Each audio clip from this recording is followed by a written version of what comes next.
ঘুম ভাঙলো 8:45টার দিকে। অ্যালার্ম সাধারণত দেয়া লাগে না, মোটামুটি 6 ঘন্টা হলে ঘুম ভেঙে যায়, কিন্তু আজ দিতেই হতো। ওই যে কারণ হলো বিকাল আর সন্ধ্যাটা রুমে থাকবো না, যত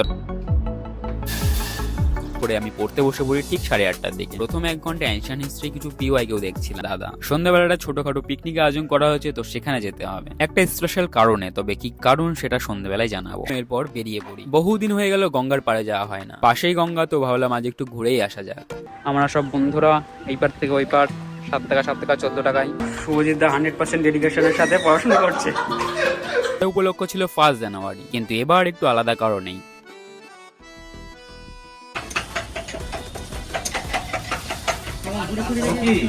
এবার বলি আজকের পিকনিকের কারণটা কি। ছোট মামা নিছো থালা? আমার থালার অবস্থা খারাপ, থালা এখানেই তো।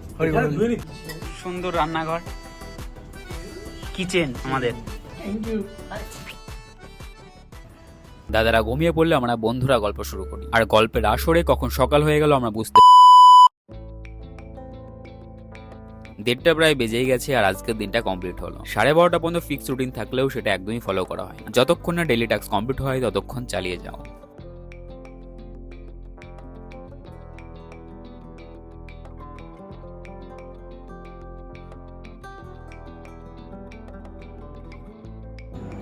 সাধারণত রুটিন এত ভাবি না, রুটিন মোটামুটি আমার ফিক্স থাকে। কাল যেহেতু রবিবার, অনেকেই জানো যে আমার বোন আদ্যাপীঠে পড়ে, তো কাল বোনের সাথে দেখা করার দিন, কিছু জিনিস দেওয়ার আছে, তো আমাকে কালকে যেতে হবে বোনের কাছে। তো ওখানে দুপুরটা কেটে যাবে, আর রবিবার আমরা বন্ধুরা দেখা করি, সেজন্য সন্ধ্যেবেলাটাও কেটে যাবে বন্ধুদের সাথে। রুটিনটা মানে কালকের রুটিনটা একটুখানি না, আজকে হয়ে গেছে প্রায় 2টো বাজতে 10 মিনিট বাকি। তো আজকের রুটিনটা একটুখানি ভেবে চিন্তে বানাতে হচ্ছে, কারণ দুপুর থেকে রাত পর্যন্ত মোটামুটি পড়া হবে না।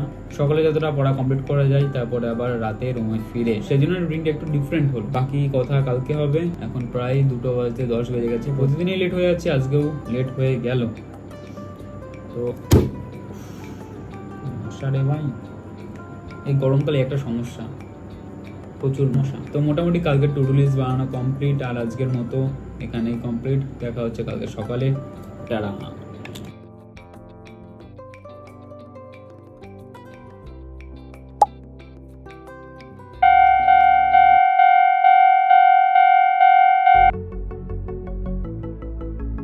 সাড়ে 7টা থেকে 8টার মধ্যে অ্যালার্ম দেওয়া ছিল, তবে ঘুম ভাঙলো 8:45টার দিকে। অ্যালার্ম সাধারণত দেয়া লাগে না, মোটামুটি 6 ঘন্টা হলে ঘুম ভেঙে যায়, কিন্তু আজ দিতেই হতো। ওই যে কারণ হলো বিকাল আর সন্ধ্যাটা রুমে থাকবো না, যতটা কমপ্লিট করা যায় সকালের মধ্যেই করে নিতে হবে। ফ্রেশ হয়ে আমি রুমটাকে একটু গোছানো শুরু করলাম। আমি খুব একটা গোছালো মানুষ না, কিন্তু সারাদিন যেহেতু একটা রুমেই থাকতে হয়, সেই জন্য একটু গোছালো রাখতেই হয়। কিন্তু আমি মাঝে মাঝে বুঝে পাই না তিনতলার উপরে এত ধুলো আসে কোথা থেকে। রোজ ঝাড় দিলেও ধুলো বেরোবে, আর সেটা একটু না অনেকটাই।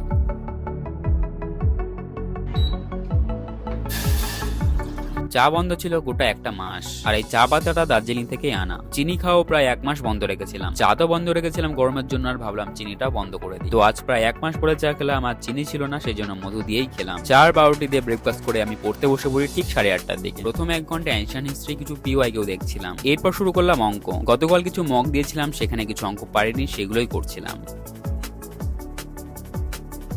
এবার শুরু করলাম সেকশনাল মক টেস্ট। সাধারণত মক টেস্ট আগে দুপুর কিংবা সন্ধ্যায় দিতাম, কারণ ওই সময়টা ঘুম পেয়ে যায়, কিন্তু এখন ঠিক করছি অ্যাটলিস্ট 2টো সেকশনাল মক দেবো সকাল। তো এখন সেটাই শুরু করেছিলাম। এরই সাথে তোমাদের একটা ইম্পর্টেন্ট নিউজ দিয়ে দিই। ফেসবুক অ্যাপের কথা তো সবাই শুনেছো, যে কোনো কম্পিটিটিভ এক্সামের জন্য online one of the best platform বলা যায়। রিসেন্টলি ফেসবুক একটা নতুন কোর্স লঞ্চ করেছে, ফেসবুক সুপার পাস লাইভ। ছোট বড় যতগুলো এক্সাম আছে, রেল, এসএসসি, ব্যাংক, আইবি, সাথে স্টেটেরও সমস্ত exam, KP, WP, miscellaneous, clerkship, সাথে ডাব্লিউবিসিএস তো আছেই। আর এই সমস্ত এক্সামের অনলাইন ক্লাসেস এই একটা কোর্সেই পেয়ে যাবে, সেটা হলো textbook super pass live. Online ক্লাসের সাথে নোটস তো পাচ্ছই, সাথে প্রতিটা এক্সামে PYQ, sectional mock, full mock. আরো একটা ভালো কথা, সেটা হলো কারেন্ট অ্যাফেয়ার্সও পেয়ে যাচ্ছ। প্রিপারেশন ফেজে এই একটা অ্যাপ সবথেকে ইম্পর্টেন্ট রোল প্লে করে। 1 টাকাতেই সুপার পাস লাইভের ট্রায়াল পেয়ে যাবে। পারচেসিং এর সময় এসজিআর কুপন কোডটা অবশ্যই ইউজ করো, ইনস্ট্যান্ট 10% ডিসকাউন্ট পেয়ে যাবে। ডেসক্রিপশনে লিংক দেওয়া থাকলে অবশ্যই চেক করে নিও।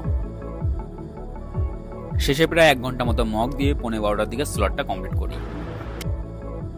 দুপুরের জন্য অন্ন বসিয়ে স্নানটা সেরে নেই। হালকা খিদেও পেয়ে গেছিল, পাউরুটি আর কলা ছিল, সেটাই খেয়ে নিলাম। একটু আগে আবার সুমনদার ফোন আসলো। সুমনদা হলো আমার পুরনো মেসে একটা দাদা। সন্ধ্যাবেলাটা ছোটখাটো পিকনিক আয়োজন করা হয়েছে, তো সেখানে যেতে হবে একটা স্পেশাল কারণে, তবে কি কারণ সেটা সন্ধ্যাবেলায় জানাবো। 12:30টা থেকে আমার পরবর্তী স্লট শুরু হয়, আর এখন অঙ্ক শুরু করলাম।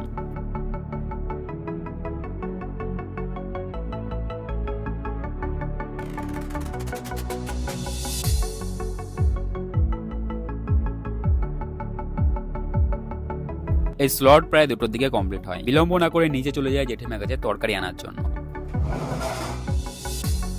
আজ আইপিএল এর ম্যাচ আছে, তো প্রীতম গেছে খেলা দেখতে ইডেনে, আর আমাকেও বেরোতে হবে আদ্যাপীঠ বোনের কাছে। এখন প্রায় 2:30 বেজে গেছে। 1 ঘন্টার মধ্যে মানে খাওয়া দাওয়া শেষ করে কিছুক্ষণ রেস্ট নিয়েই রেডি হয়ে বেরিয়ে পড়বো। 3:30-এর দিকে বেরোবো। বাইরে প্রচুর রোদ, আর আজকে হিন্দুটি এত বেশি, খুব গরম লাগছে, দাঁড়িয়ে দাঁড়িয়ে ঘেমে যাচ্ছি। বাইরে এত রোদের তাপ, সাধারণত বেরোই না আমি ঘর থেকে, কিন্তু আজকে ঘর দুপুরবেলা বেরোতে হবে। অনেকদিনই বোনের কাছে যাওয়া হয় না, তো আজ আমাকে যেতে হবে, কারণ মাসিরা আসবে না। সেই জন্য আগে যাব ওর কাছে, তারপরে যাব যুবরাজদের মেসে। ওখানে আরও একটা জিনিস অপেক্ষা করছে, সেটাও দেখাবো আজকে। টাটা। আর আজকে লাঞ্চে কি আছে? লাঞ্চে শুক্তো, এটা সম্ভবত ধোকলা না কি যাই না, ধোকলার মতো টাইপের, বড়া টাইপের কিছু একটা। আর এটা বড়ার ঝোল, আর একটা বড়া দিয়েছিল, সেটা খেয়ে নিয়েছি আমি। বড়া সন্দেশ দিয়েছি। তাড়াতাড়ি করে খেয়ে নিই, খাওয়া দাওয়া করে বেরিয়ে পড়তে হবে। খাওয়া দাওয়া শেষ করে সবকিছু ধোয়াধুয়ি করে 3:15 বেজে যায়। রাতে একটু ঘুম কম হয়েছে, তো খুবই ঘুম পাচ্ছে, কিন্তু ঘুমালে আর ওঠা যাবে না, সেজন্য কিছুক্ষণ চোখ বন্ধ করে শুয়ে থাকবো। আধা ঘন্টা মতো শুয়ে ঘুম পেয়ে যাচ্ছিল, সেজন্য উঠেই বললাম। বাইরে এখনো কড়া রোদ্দুর, 1 ফোঁটা হাওয়া নেই। আদ্যাপীঠ আমার রুম থেকে গেলে 3বার টোটো পাল্টাতে হয়, সেজন্যই সাইকেল নিয়ে যাই। খাবার দাবারে কয়েকটা জিনিস দিয়ে আসতে হতো, তো সেগুলো সকালে কিনে রেখেছিলাম। আর এই একটা ব্যাগও কিনেছিলাম বোনকে দেবো বলে। সবকিছু গোছাতে 4টে বেজে গেল, আর এখন বেরোতে হবে।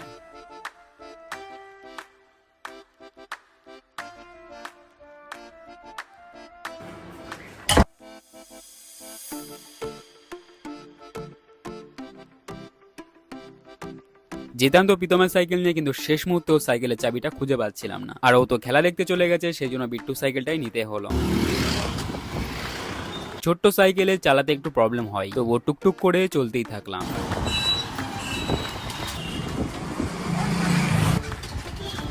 প্রায় 4:30-এর দিকে আদ্যাপীঠ পৌঁছালাম। মাসে 2 দিনই ওদের দেখা করার ডেট।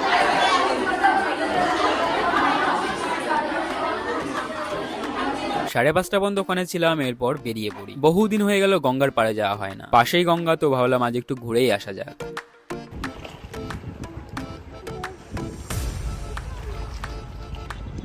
এত সুন্দর জল দেখে ভাবলাম একটু ওয়ার্কআউট করা যায়, সেজন্যই খালি গায়ে নেমে পড়লাম গঙ্গার জলে, আর শুরু করে দিলাম।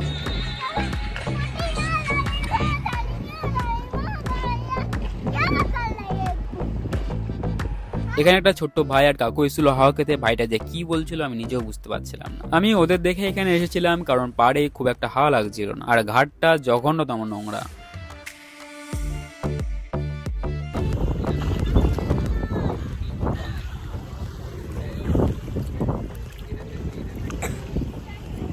কি খাচ্ছিস তুই আঙুল দিয়ে? ভাই আঙুল দিয়ে কি খাচ্ছিস? নাম কি তোর? সাহিত্য? এত সুন্দর নাম। কোন ক্লাসে পড়িস? কোন স্কুল? রামকৃষ্ণ স্কুলে? ওটাতে হোস্টেলও আছে না? হোস্টেল আছে না? কোথায় ঘাটটা এত নোংরা কেন? এখানে তোর বাড়ি? চলে আসছিস কেন? ওই ভয় পেয়ে চলে যাচ্ছে।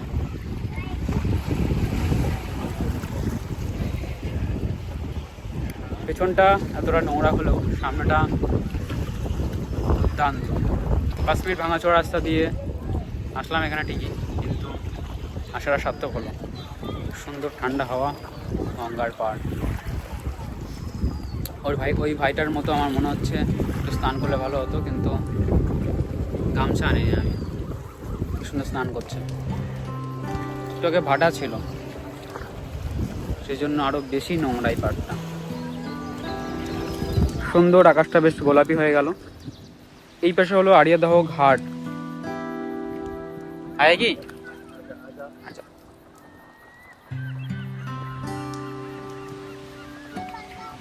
তো আগে যখন আমি রথতলার দিকে থাকতাম, এখানে আড়িয়াদহ ঘাট, এখান থেকে 7 টাকা করে টিকিট কেটে ওই পাশে উত্তরপাড়া ঘাট আছে। তো আমরা সব বন্ধুরা এই পার থেকে ওই পার 7 টাকা 14 টাকায় মানে অনেকবার বাড়াবার করতাম। কম খরচে সুন্দর হাওয়া খেতে খেতে, বিশেষ করে এই গরমকালটায় আসতাম আমরা যখন প্রথমবার আসি, ঠিক এইখানে মানে এই ব্রিজটা পার করেই দক্ষিণেশ্বর।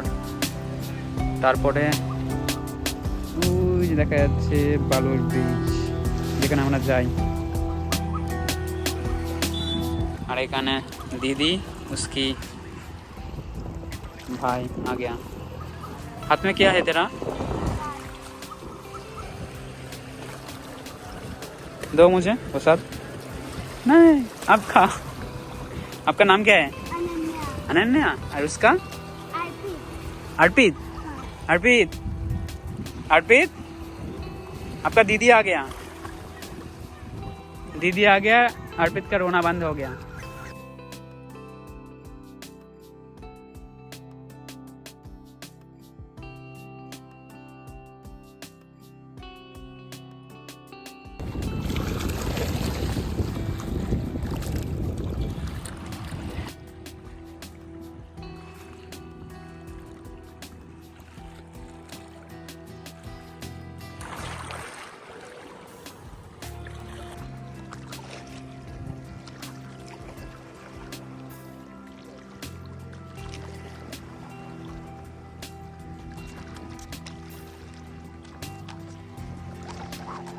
গঙ্গার পাড়ে বসে হাওয়া খাচ্ছিলাম। এক কাকু হঠাৎ মাত্র এলেন ঘরের প্রতিমা ভাসান দেবে বলে। ভাবলাম একটুখানি ভিডিও শুট করাই যায়, কিন্তু শেষটুকু দেখে খুবই খারাপ লাগলো। প্রতিমা সাধারণত মাটি আর কাঠের হয়, জলে ভাসান দিলে খুব একটা ইম্প্যাক্ট পড়ে না, কিন্তু এই কাকু জিল প্যাকেট গুলো নদীতে ফেলে দিল। বিষয়টা শুধু কাকুর না, আমরাও হাজার হাজার মানুষ এই কাজটা করে বসি। ধর্মের নামে যে নদীটাকে দূষণ করে দিচ্ছি সেটা আমরা ভেবেও দেখি না। নদীকেও তো আমরা মাই মনে করি, তাহলে কেন নোংরা করবো? এটা বুঝিও না আর ভাবারও প্রয়োজন মনে করি না। নদী, মাটি, গাছ, পাহাড় এগুলো রক্ষা করা কিন্তু একটা ধর্মের মধ্যেই পড়ে। সবকিছু গভর্নমেন্ট করবে, সরকার করবে, এটা ভেবে বসে থাকলে কিন্তু কোনোদিনই কোনো পরিবর্তন হবে। আমরা ফিউচার জেনারেশন, আমাদের এগুলো একটু একটু করে শুধরাতে হবে।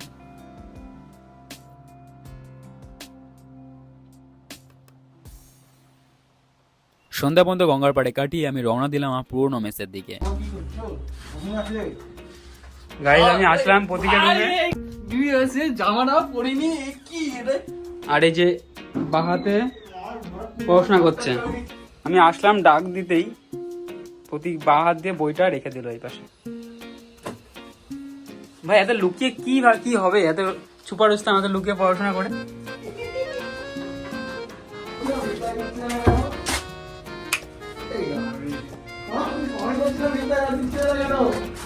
কোন কমেন্ট?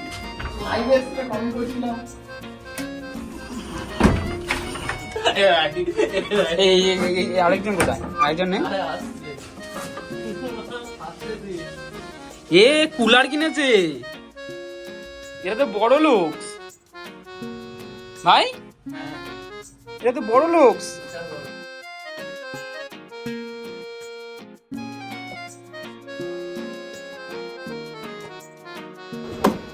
খিদে তো পেয়েছিল, গরম লেগে গেছে। কুলারটা চালিয়ে বিস্কুট নিয়ে বসে পড়লাম কুলারের সামনে। এই রুমটা আগে যুবরাজার প্রতীক থাকতো, আর আমি থাকতাম পাশের রুমে। কিছুক্ষণ আড্ডা দিয়ে সবাই রেডি হলে আমরা বেরিয়ে পড়ি চা খাওয়ার জন্য। দোকানটার নাম সকাল দিও টি হাউস। বেলঘুরিয়া সেরা চা এখানেই বানায়। বেলঘুরিয়া বললে ভুল, আমার খাওয়া চায়ের মধ্যে সব থেকে সেরা আমি এখানেই খেয়েছি। সত্যি সেরা বানায়। চা ভালোবাসলে অবশ্যই এখানে এসে একবার ট্রাই করে দেখো। এরপর সবাই মিলে বাজার সেরে আমরা রুমে ফিরি। এটা হলো সুবিধা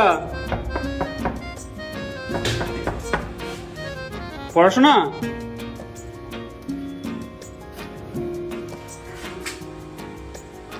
শুভজিৎ দা 100% ডেডিকেশনের সাথে পড়াশোনা করছে।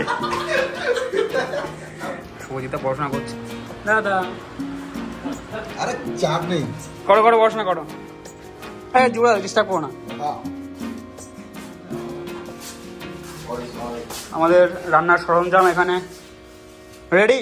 কি ভারী, এটা যুবরাজের দায়িত্ব। আমাকে তারটা দাও। বাজার করে এসে রান্নার যাবতীয় সরঞ্জাম নিয়ে আমরা পৌঁছালাম ছাদে। এই ছাদে 31 ডিসেম্বর 2024 পিকনিক করেছিলাম আমরা। সেবারে উপলক্ষ ছিল 1 জানুয়ারি, কিন্তু এবার একটু আলাদা কারণেই।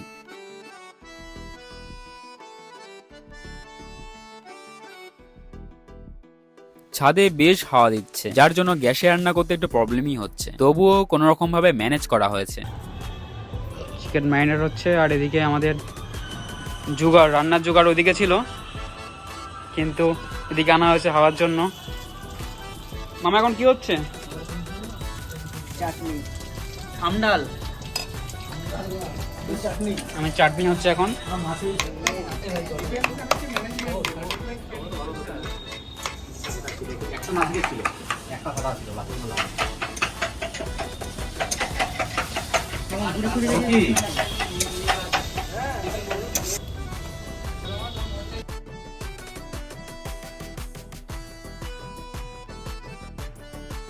রান্না বসিয়ে দিয়ে আমরা ছাদের উপরে উঠলাম। এবার বলি আজকের পিকনিকের কারণটা কি। অ্যাকচুয়ালি আজকের পিকনিকটা স্পন্সর, আর সেটা সুমন দা করেছে। তার কারণ এটাই, সুমনদের এবার সিজিএল ক্লিয়ার হয়ে গেছে। এবারে নতুন যে পোস্টটা বেরিয়েছে ওএস, সেটাতেই হয়েছে। আমরা সবাই উপরে এসে আড্ডা দিচ্ছিলাম, আর সুমন দা তখন নিচে রান্নাই করছে। সবাই মিলে উপরে অনেকক্ষণ আড্ডা দিয়ে রান্না হলে আমরা নিচে নাম। আমাদের রান্না অলরেডি কমপ্লিট, আর সুমন দা আমাদের শেফ দুর্দান্ত রান্না করেছে, দুর্দান্ত রান্না। এই মনে হচ্ছে টেস্ট করলো। ছোট মামা নিয়ে এসো থালা। আমার থালার অবস্থা খারাপ, থালা এখানেই তো।